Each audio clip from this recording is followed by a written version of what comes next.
All right, so let's see. All right, it's recording. Mhm. All right. My name is Dr. Latinia Shell, and I am the supervisor for the supervision cohort. And today I have with me Mr. Todd and Miss Brandy, and they are going to answer some questions regarding the report that I have to submit about the program. So I'm going to go ahead and ask the first question, and I just will say just chime in and let me know what your thoughts are. So the first question is, what were the initial expectations of this program? Mm. So when I reached out to you guys, when I asked you if you would be interested, what were your thoughts initially in terms of the expectations of this program? You know, when I think about that, oh, by the way, you said Todd and Brandy, and I'm Todd, by the way. Uh, I am. And when you mentioned that, I thought, wow, this would be a great way where I can get my license, and it won't be a financial burden. I can be in a group in a cohort with someone else, and we can sharpen one another like iron sharpens iron. So I was excited about it. And then of course to learn from the many years of experience from Dr. Shell. So my expectations were extremely high. And then, of course, having the opportunity to serve families, children and families, and help them to get better in life. So those were my expectations. Awesome. I second that. I know I was very excited for the opportunity. Just looking for guidance and seeking licensure, and looking kind of for a soundboard to kind of share ideas with, process cases with, challenging cases, especially in the unique counseling environment that I'm in. I don't have that clinical oversight. So this was definitely an opportunity for me to be able to have those things without, like Todd said, the financial burden, which could be pretty significant. Mhm. Yeah. Awesome. Awesome. Well, I am so grateful and glad that I have the opportunity to work with both of you. I definitely agree. I think that, individual is great because, Mhm. we get to talk one on one about specific things that you're dealing with at your sites or with the clients that you're working with. But I really think the beauty of it is coming together as a group and learning from each other. So, I Yeah. really appreciate the opportunity to, to serve as your supervisor. So it's been rewarding on my end as well. Good. So the second question is, what community involvement has this program been a part of? Mm.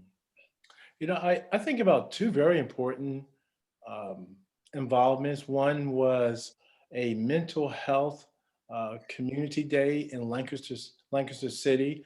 I also took my family to that, and we set up a nice table and told countless of parents and children about diversity works. I talked about mental health, the importance of being stable, being emotionally healthy. I mean, it was about 4 hours, and it was a phenomenal 4 hours because I was able to connect also with the community. Another idea was the underground. The underground is like a men's support group, especially for Black men. And that was phenomenal because it was to help men to work through their pain, their trauma, especially their racial trauma. And through that underground initiative, that support group, actually every man said this was their first time in a group like this, and that they needed to have a group like this where they could talk about their pain, not just recent pain, but pain from the past. So those were two very important events that I was involved with. Awesome. And Brandy, I know that you are currently working for another agency, but I don't know if there has been any opportunity for you to do any kind of programming and talk about working with kids through your agency. If not, that's fine too. I work specifically with delinquent and dependent youth through juvenile probation and children and youth. So I do pretty much correctional therapy for juveniles. So I have constant contact with children, adolescents, and mental health is pretty significant in our building. So we are connected to a lot of community resources and county resources to help provide services and get the needs met of our children, especially mental health.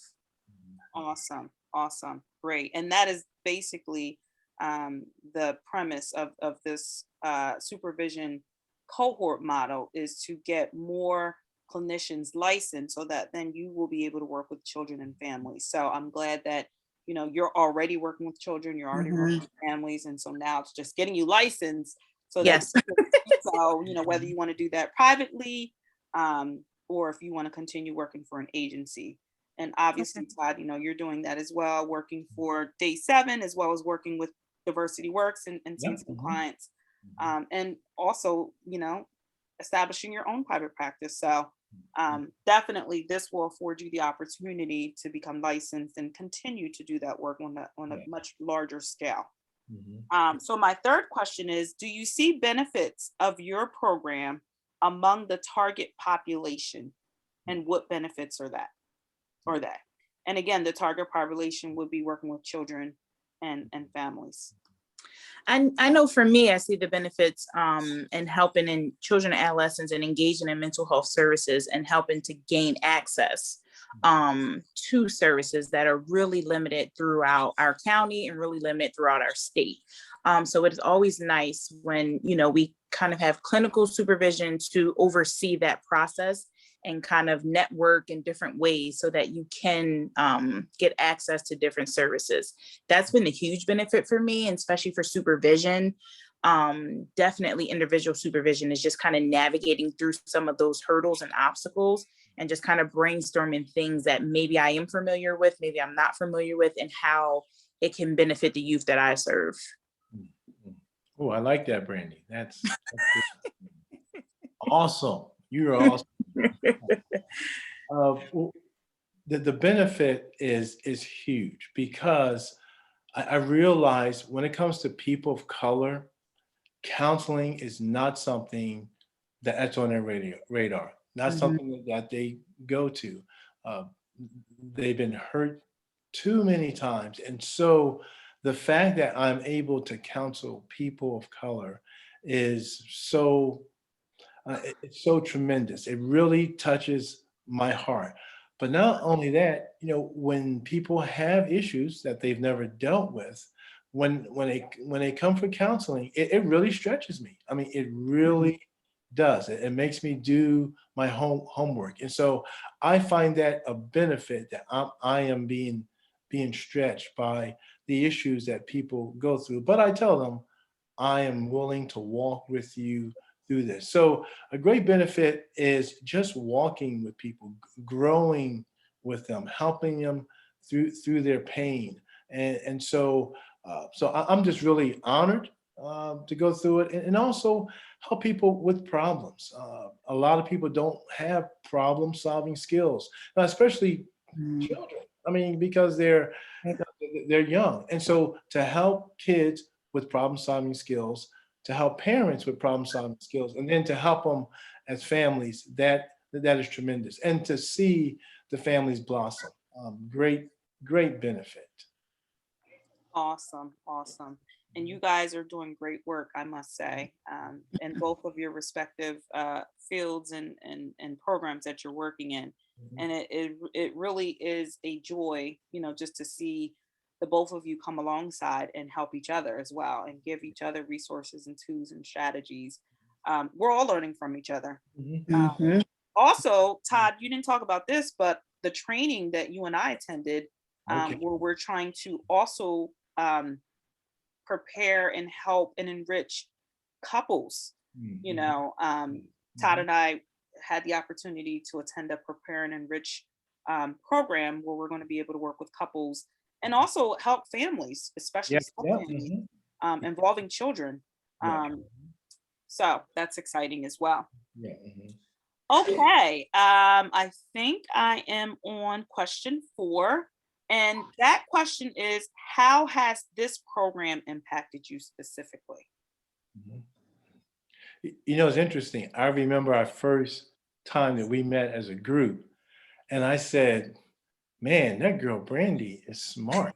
Well, thank you, Todd. Yeah, yeah. So, just being honest, you know.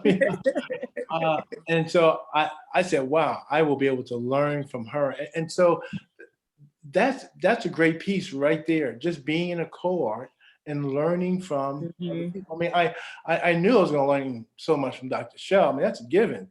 Uh, but to have a peer, even though Brandy is a whole lot years younger than I am, but I'm still able to learn so much, which shows her wisdom. But it's been great just learning how she does counseling and her technique. So that's impacted me. Also, I think I alluded to it, just being stretched by the problems and issues that people have and not having all the answers. And so Mhm. I've been doing a lot of homework, you know, so I've really been getting stretched in that way. And that's good. So it's really impacted me that way. And so I'm enjoying how I'm getting impacted. Yes.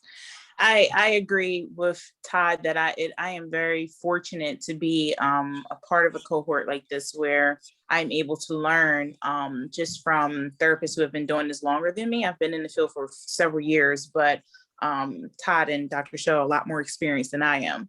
So it is nice to come to them with new interventions that, you know, may not have worked in the past or things that are being currently developed. And it's also very informative, just learning things that they have tried and just trying to apply it to my specific field.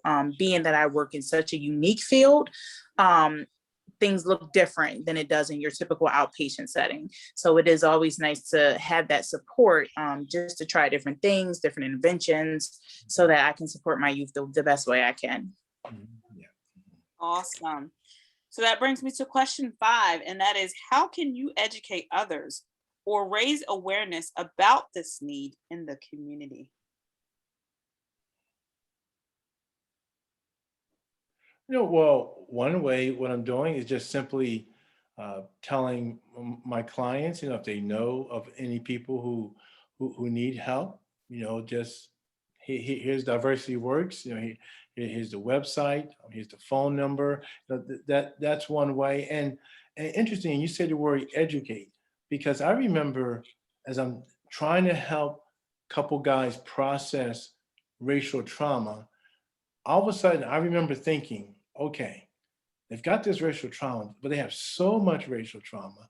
And as I'm studying this, I'm thinking, I started studying DNA and genetics, and then realizing that, you know, all trauma is passed down through our DNA. And I never knew that until I started working with these guys and had to do some studying myself and educating them. And so it's interesting how they don't talk to others about their counseling, which is understandable, but how they've talked to other men about, you know, how trauma, racial trauma is passed down through genetics. And so it's great when clients actually do stuff like that. But then also you have Facebook, just letting others know what we're doing. I think that's a great way to educate people. So those are a few ways that I've been able to educate others. I know for me, a lot of education comes through. I have a lot of contact with county providers and just professionals within in the field. And a lot of that education comes from meeting with those providers, interagency meetings, court hearings, just participating in those things with our youth so that we can teach them how to advocate for themselves appropriately, in addition to being another support for those youth. So a lot of the education that I have in passing things on or learning information from peers often comes from just our interaction with the professionals that we deal with for our kids. Awesome. Awesome. And so we're getting down to the last 2 questions. And that I'll basically combine them into one. So the first part of that is, how do people get involved? And secondly, or lastly, how do people find your services? Well, I would go, you're going to say, go ahead, Brandy. Oh, I was going to say, I think people can get involved by showing an interest in learning the needs in the community for mental health, and with whether that's with adults, whether that's children and adolescents, just learning those needs and the lack of resources that we have is a huge part. I know our facility is pretty known throughout the county, and we get referrals through either children and youth or juvenile probation. So that is a huge part of just kind of learning what's needed and what services are lacking and where we can be a support and things that can improve. Okay. I would ditto all of that. And I think people nowadays really want to get involved and they really want to make a difference. And so I would encourage them to go to our website, and Dr. Shell will be glad to tell you where our website is. Absolutely. That is www.lancaster-counseling.com. And that is Diversity Works, my group private practice. And I'm honored to have Todd work alongside with me as a clinician under supervision. And hopefully Brandy will be joining one day in the near future. But both. Yes, looking forward to it. Absolutely. Both of them are doing great work. Like I said, in both of their respective fields and placements. And again, I'm very honored to serve as their supervisor, and very honored for this supervision cohort where I can receive training, ongoing training as a supervisor, so that I can then, work and share that knowledge and information with my supervisees. So this cohort is just helping all of us tremendously on so many different levels, individually and collectively as a group. And we are so excited that we are also going to be presenting to the cohort regarding racial trauma and working with clients in the Black community. So that'll be coming up in June. So we're excited about imparting our knowledge and our experience and working with the clients that we serve, and hopefully to pass along that information to our fellow clinicians and cohort members. So again, thank you both for joining me today and completing this interview requirement, but it was also a pleasure just to be able to speak and dialogue and talk about the work that we do, which is so very important, especially now that it's April and it's Counseling Awareness Month, and we know that next month is May and it's Mental Health Awareness Month. So this is very timely. Yeah. So thank you all for your time. No problem. Everything that you bring to the program. No problem. Thank you. Thank you very much. Thank you.